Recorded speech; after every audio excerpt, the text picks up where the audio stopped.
Comes up through the middle.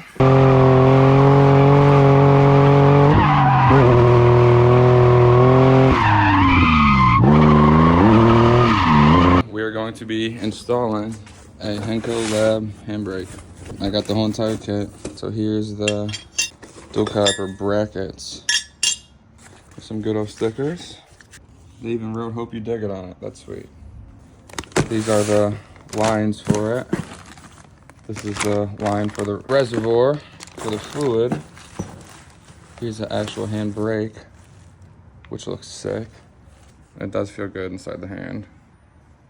This is pretty good quality, honestly. I really like the look of it. This part's a little bit scuffed up, but that's all gonna be hidden, so that doesn't matter.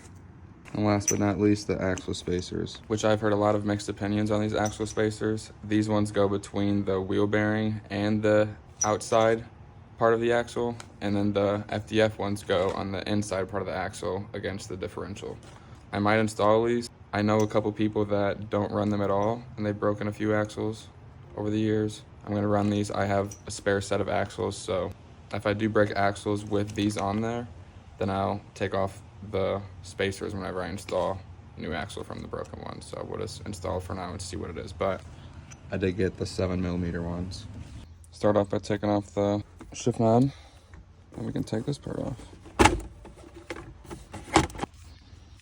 I'm going to take off this trim piece right here to try and get some more room in here and see how much room I have to work with. So let's take out this screw.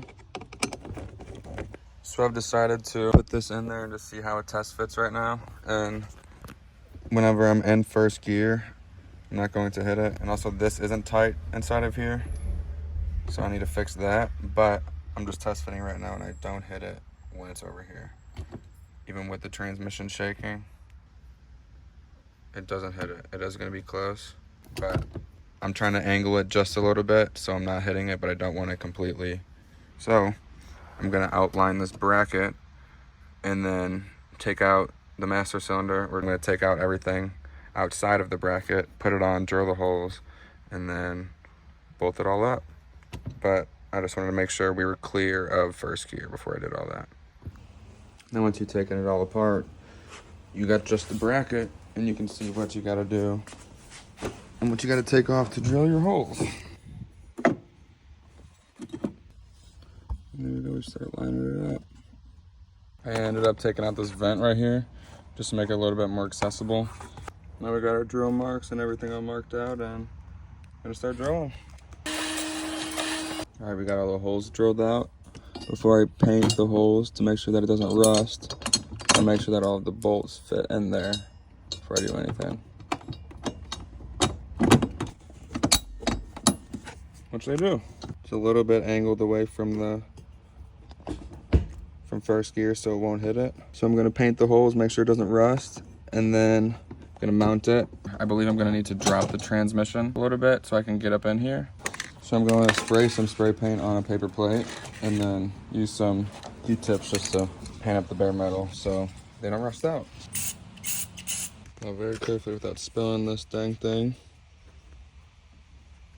And get this wet over here and slowly paint the holes. Now they're not gonna rust.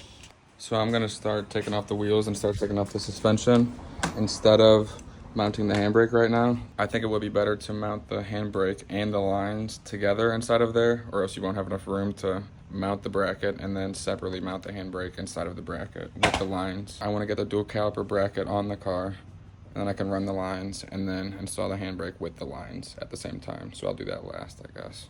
Which I forgot to put the center caps on. They're somewhere over there. After we got the wheels off, we gotta take off these cotter pins. Let's pry it up with something, if I can get something under there.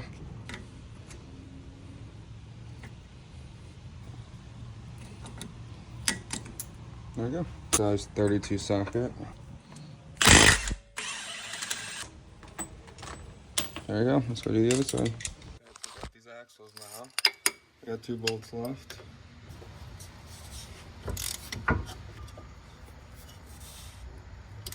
Now we can drop this axle down.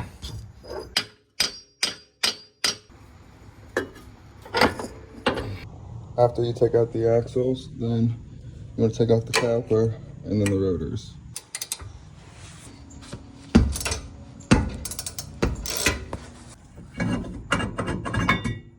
Take the caliper off. Now we have to take off all the brake components. So after we got these springs off, this was the top one, this was the bottom one. Holding on the top part of the brake shoes and the bottom part. Now we can take that off and this is gonna fall off, so hold on. Got it. Then you want to take off this side afterwards. After you set this back in there. There we go. And that is how they set in there. Now you want to loosen up the rear hub bolts. I'm going to unbolt whatever this thing is called for the brake shoes on the other side, right here. I'm gonna take this out and then take out this little pin right here. And then take out this little piece. Never mind, instead of taking out this pin, you just take out this little slider thing and you don't need to take out a pin at all. After you slide out this piece, after taking out the bolt, you gotta take out the other two bolts.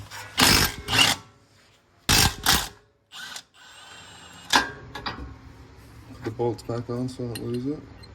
Since I don't have an axle puller and I need one, went to AutoZone and rented one. You know what's sweet about that is that you get your money back. After you have this threaded on, and you can thread this on. Alright, let's see if I can slide hammer this out.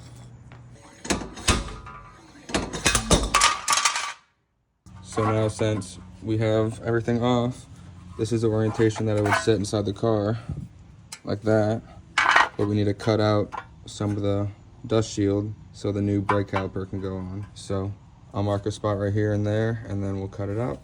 Alright, I got my marks on the dust shields and I'm gonna cut them. And I got a template for the handbrake bracket. That's how much it bends, and that's what it looks like. The two holes, and there's a hole over here, and that's where I need to bend it. So I will make a bracket eventually. I know it probably will flex the transmission tunnel, but as of now, I don't have time to make a bracket, but I will eventually. Whenever you put this on, you want to put the dual caliper bracket. After that, you want to put on the dust shield. The 4 bolts that you use are these 4 ones inside of here that go inside of the hub. So before you do all this, you want to make sure that the wheel bearing is in the right side, because if you flip it 180, then it will not work. So make sure that it matches, and then you can hang it up here on the bolts. Once you have it in there and bolted, or kind of grabbed with the bolts, then you can snug them in with the ratchet. And after you get these 4 bolts tight, you want to stick in this brake cable and then have it fed throughout there. Get the bolt and bolt it back in. And you want to stick back in the other part, which will also go through this hole on this part for the cable. You want to grease back up your greasing points. Make sure that there's no noises at all anywhere.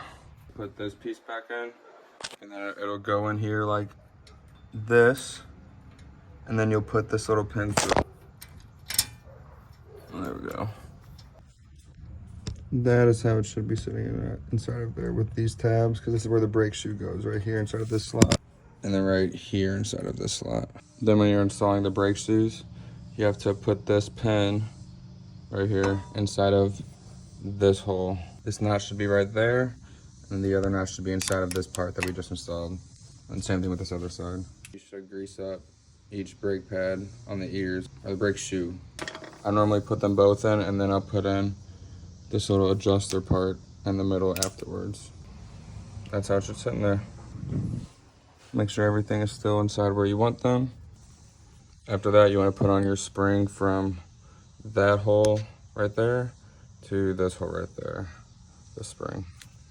And then this bottom spring, it goes over this little part down here. Then it has to go through this hole to this other one over here. After you install the rotor and adjust your parking brake, you want to have these 2 spacers, the outside part of the knuckle, in between the knuckle and the brake caliper, and then you'll have the normal OEM bolt going through this way. What might be the easiest if you get the spacers in there and then have these bolts stick out just far enough to hold up the spacer, but you can slip in the caliper still. Whenever you have your new caliper fit up on the new bracket for your dual caliper setup, you want to use these short bolts. And instead of 19s, it's a 17 for these new bolts that they give you. After you got these new caliper bolts tight and all these caliper bolts tight, all the other hardware behind here, you want to put in the axle afterwards. So before you throw in this axle, you want to throw in this axle spacer. And I got the 7mm ones. I didn't want to get the 5 or the 10. I believe 5 or 10 was the other options for this setup. You could just put it on the outer side of the axle, which will make it easier as well. After you tighten up your axle nuts, you make sure that you put in that cotter pin as well. You do not want to forget that, especially when it's a drift car. Also make sure that you face the bolt down for this front bolt, because I don't think you'll have enough room to pull the handbrake with this little joint right here. So make sure you face that one down, and then I'll face the other ones, whichever way is easiest. So right now let's figure out where to route these lines, going from the handbrake to the back of the car, and then going to the T-fitting that goes to each calipers back there. So I got the car lifted up right now, wheels off. I got the back bottom seat out and the other back rear seat. I'm trying to figure out where I should route these lines and where I'll have enough room at. I was gonna route it to the back so I can have the line going straight into the caliper, but whenever we get back here, there's very minimal space, and I tore off this piece, and I do need to take off the sound deadening padding, but I've been going by these little ridges right here. This one's up, this one goes down, and this one goes up again. So inside of here, it'll be down, up, down, but this is kind of where the rear tire is spinning and shooting stuff up at, so I might go over here. If you look at these lines, there's a line that's going up on the other side and then going up right here. We can see that this is it right here.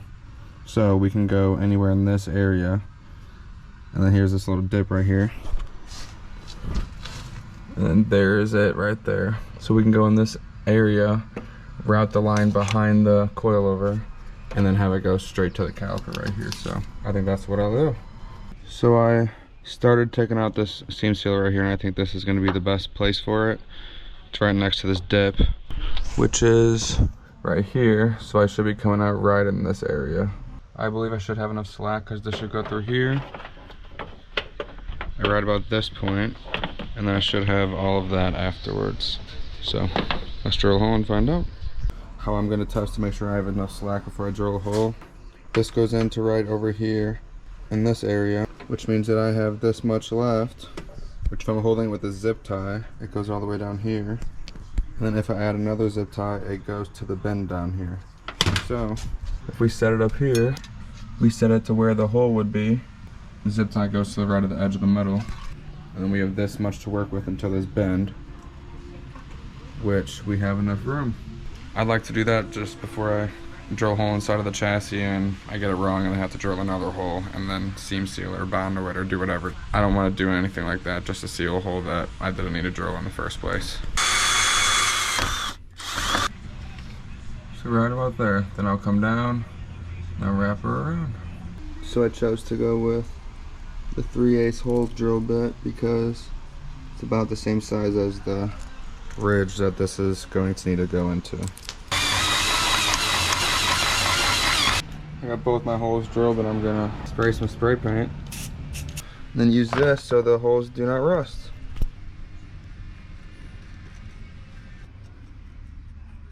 These grommets are not easy to get inside here, so make sure you have some type of silicone or some type of grease spray and spray it all over it, and then slowly work your way around it. If your kit didn't come with any grommets for the brake lines, then I'd suggest getting a rubber hose, cutting it in half, and making your own grommet, or just buying some grommets online. Because the last thing you want is to have your new hydro brake not work because you just rubbed through because you didn't put a grommet on it and it was rubbing against the metal. A 12mm takes off this brake caliper line because you're going to want to start mounting your other brake line, and you don't want to attach it to the hose that is attached to the caliper. I had to attach it like this because I did my last drift event and I didn't have time to do the full install. Whenever you put on this new line, you want to use this small crush washer that comes inside of the kit, and then the 2 big ones go to the line that goes to the master cylinder, and the 2 small ones go to the caliper. I have my line installed through the ground already, so it's kind of a pain to twist it because this is a hard line on this end. So what I did was made sure I started it with my hand and then used the wrench to tighten it the rest of the way slowly so this can twist. I started it with my wrench slowly. So what I did was I grabbed this and twisted it all the way counterclockwise, and then I give myself enough room to slowly thread it in. And then now I know it's not cross-threaded because it'll move back and forth and it's free. And what I've been doing is tightening it, leaving it there, and then pushing this line up through the hole, and then it's going to slowly rotate on the other side and slowly twist. Now whenever I'm trying to mount these lines so they don't go anywhere, I'm actually drilling a hole on these pinch welds and then putting a screw through it.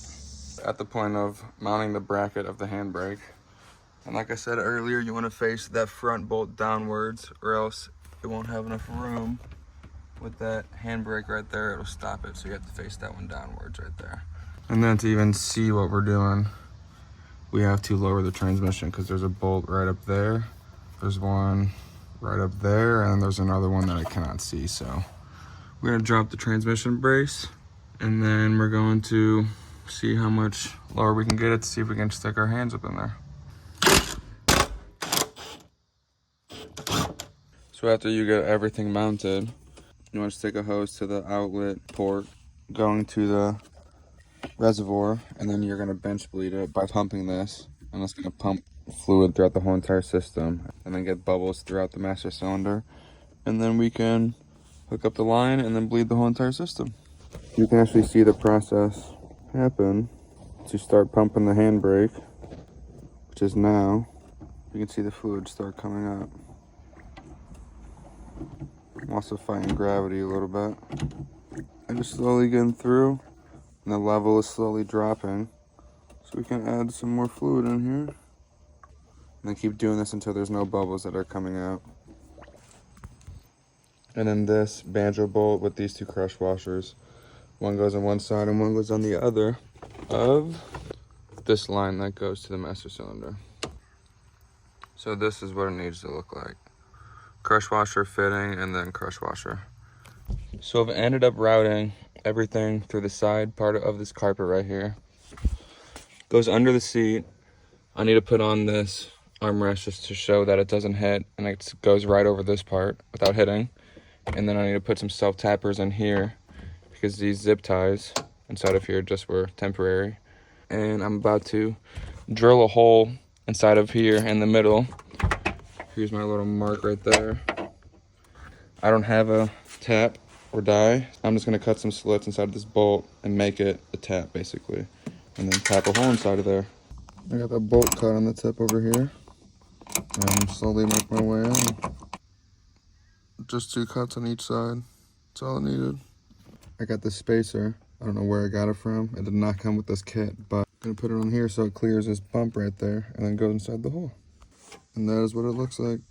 Got it as even as I can inside of there and as straight as possible.